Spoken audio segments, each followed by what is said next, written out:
Where were you when the verdict was read? The courtroom. You can see me there.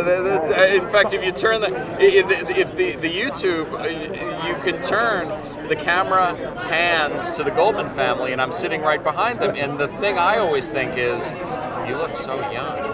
I don't remember where I was when the verdict came down. I remember where I was in Toronto Tuesday, and I was at my friend Alicia's house. We were, hanging out, watching 30-something or something, whatever show was popular at the time.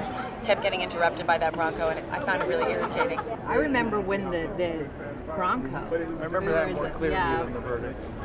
Where were you? We were in Carmel, Monterey, with my father. He was alive then, and it was the dichotomy of this is wild because Pulp Fiction was on fire. It had won the Palme d'Or at the Cannes Film Festival, and I was celebrating life, and then this tragedy is happening simultaneously. I was watching a playoff hockey game, and the scream broke into the Bronco on the freeway, and halfway through the game, we had the whole screen filled with the Bronco, and the game was on the radio. I was in Toronto at the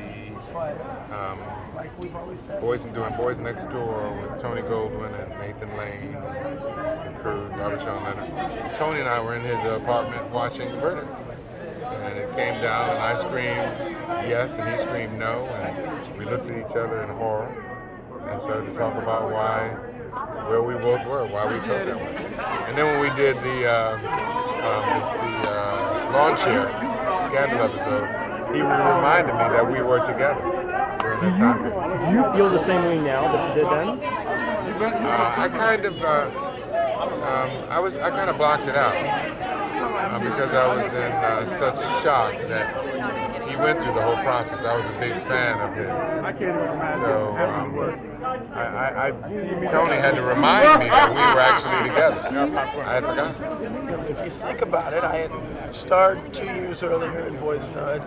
A year earlier, the Rodney King verdict had come down, and I was, a young, black, successful actor in LA. So as I saw that Bronco going down that freeway, it could have been me, and I thought, man, the cops are going to shoot him and drag him out of there. And if he didn't do this thing, there's another black man down. That's all I thought, And when they found him not guilty, I cheered because I was like, I don't care if he did it or not. I'm just glad that he did another one.